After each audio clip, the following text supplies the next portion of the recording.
Aujourd'hui, c'est la suite de la capsule 3. Après avoir dessiné des cubes, des prismes, des pyramides, nous allons maintenant dessiner des corps ronds. En fait, ici, un corps rond, c'est simplement un solide là, qui est limité par une surface courbe. Atelier 4, un peu d'ordre, corps rond, atelier 4, c'est parti. Pendant que l'interface roule, je crois que le cylindre, si on se fie à la dernière capsule, vous seriez déjà en mesure de le dessiner, mais je vais quand même là y aller rondement. Dessiner, sketch, je choisis le plan top, la vue du dessus. J'aime travailler ainsi.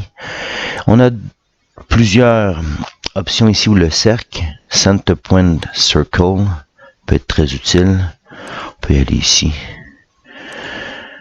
Voilà. Ici, c'est le diamètre qu'on veut. Donc, je vais aller avec un diamètre, exemple, de 30 mm, soit un rayon de 1,5. Parfait. Par la suite, je viens faire une extrusion de la base de la face de mon cylindre. Ici, je choisis une hauteur de mon cylindre. On pourrait y aller tout simplement avec 60. Et je vais pouvoir le vouloir symétrique par rapport au plan top, pardon. Donc ici, ça se fait assez bien. Je vais essayer que les capsules soient un petit peu plus courtes parce que j'ai réalisé que la dernière était relativement longue. Par la suite, je vais venir dessiner un cône. Ici, ce qui est difficile de s'imaginer parfois le cône, c'est on pourrait le faire comme la pyramide à base carrée de la dernière capsule, mais il faudrait peut-être penser, s'imaginer quelle face en 2 dimensions peut m'amener au cône. Ici, je fais appel au cône de révolution. Certains enseignants de mathématiques de secondaire 3 abordent ce sujet. Mais là, je vais travailler sur le plan de front, vous allez voir. Je vais faire un cône de révolution, soit partir d'un triangle, le faire tourner sur l'axe pour créer le cône. Ça va se faire très, très rondement, vous allez voir. Donc, n'importe quel triangle. Ici, je me suis gardé là, le centre de mon plan cartésien. Là. C'est pas pour rien. Là.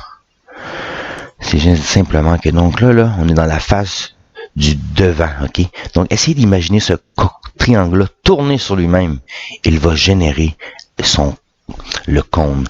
Je vais changer les dimensions. Ici, je pense que je vais être trop élevé par rapport à ici. Je vais rentrer dans mon cylindre. Donc, je vais y aller avec simplement 2 cm. Et ici, je vais simplement y aller avec 6 cm. Ici, un beau triangle rectangle. Je pourrais pas venir modifier. Je vais vous le faire quand même. Là. Si je viens modifier ici l'hypoténuse, je vais avoir un triangle qui va être inexact. Okay? En fait, les mesures ici, ça ne peut pas avoir la même mesure que la hauteur. Ici, c'est en quelque sorte le théorème de Pythagore que vous allez apprendre en secondaire 3. Donc, l'hypoténuse, elle est définie par rapport aux 2 mesures de côté adjacentes à l'angle droit. Là. Donc, on ne peut pas y toucher à elle. Je recule. C'est parfait. Et là, vous voyez, là, je suis capable d'avoir accès à mon triangle. Donc, j'accepte ce dessin. Parfait. Et là, c'est ici, revolve. Revolve va impliquer des notions de tourner autour de des axes. La face que je voudrais faire tourner, bien entendu, c'est le triangle. Et là, vous voyez ici, revolve axis, l'axe de révolution. Je veux tourner à partir de où? Il est en rouge, il nous demande de le sélectionner. Je clique sur revolve axis et je viens choisir. Et voilà, je crois qu'elle s'est faite. Comme par magie, mon cône est apparu. Comme par magie. Je peux changer l'apparence de mes figures si je désire, là, vous en souvenez, là. Ici, c'est ici. Toute apparence, je vais aller peut-être plus pâle, là. Plus pâle, là, je trouvais que ma pyramide était, on peut les mettre les deux dans la même couleur. Parfait. Et là, il nous reste la sphère et la demi-sphère, donc je vais pouvoir simplement me dire qu'on va aller aussi ici. Donc, on va venir faire une belle sphère ici, là. Donc, un nouveau dessin, sketch. Donc, la sphère ici, on va partir d'un demi-cercle. Encore là, c'est un peu le même exercice qu'on vient de faire avec le cône. Donc, le meilleur moyen d'arriver à la sphère, c'est vraiment là, de faire un beau demi-cercle. Et c'est la fonction ici à côté du cercle. Là. Moi, j'aime bien prendre center point arc. Donc, je prends un centre. Je vais essayer de le mettre parallèle ici. Et là, je m'en viens faire un beau. Là, je vais aller voir si c'est justement un beau demi-cercle. Là. Comme par magie, hein, c'est déjà fait. Ici, si je veux changer la mesure du diamètre, pourquoi pas. La case est blanche, on s'en souvient. On va aller à 30.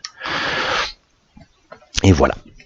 Et là, ma demi-sphère est sur le point d'apparaître. Donc, je dois dessiner un demi-cercle ici. Hein. Et c'est un peu le même. Je vais changer un peu ma vue là, pour que vous la voyez bien apparaître. Là. Donc, ici, c'est encore un peu le même exercice avec Revolve. Donc, je vais faire tourner le demi-cercle par rapport à l'axe ici. Pouf! Mon cercle est apparu. Ma demi-sphère, pas mon cercle, excusez, ma sphère, elle est apparue. Plus compliqué que ça. J'accepte ceci. Et là, vous voyez, on a fait les 3 corps ronds. Donc, si on voulait dessiner la demi-sphère, il aurait fallu y aller avec les degrés spécifiques. On veut la faire tourner sur 180 degrés. Je vais faire l'exercice dans la prochaine capsule, parce que dans la prochaine capsule, je vais vous demander de faire des solides décomposables. Donc, on va imbriquer plusieurs solides. Mais juste avant, là, je voudrais vous montrer une petite dernière chose. On a fait des extrusions, mais on peut également enlever du matériel. Donc, une petite dernière là, rapide, là, ça va être très pratique pour les prochaines capsules. Là. Je choisis ici la vue du dessus. Je vais travailler là, vraiment là, sur cette place-là. Je vais y aller très rapidement. Là. Je vais faire un petit rectangle. Là. Je vais mettre 5 mm par 5 mm. Ok. Je pourrais le centrer avec le point si je voudrais. Là. De mémoire, là, je serais capable. Là. Toutefois, là, ce que je veux faire, moi, c'est ici, là, une extrusion de ce petit carré-là. Mais au lieu de venir ajouter, je vais remove, je vais l'enlever. Donc ici, la profondeur, on se rappelle de notre cylindre, je crois que c'était 60. Donc si je veux vraiment qu'elle passe au travers, je crois que oui. Donc si j'accepte, mon cylindre est maintenant troué. Donc les extrusions, c'est bien beau les faire, les donner du volume, mais on peut également en enlever. Donc il faut bien distinguer le add du remove. Et c'était ma 4e capsule pour vous, donc amusez-vous, je vais vous voir créer des corps ronds. Un petit défi si vous voulez, essayez de trouver par vous-même comment faire la demi-sphère. Montrez-moi vos créations, j'ai hâte de voir ça. À bientôt.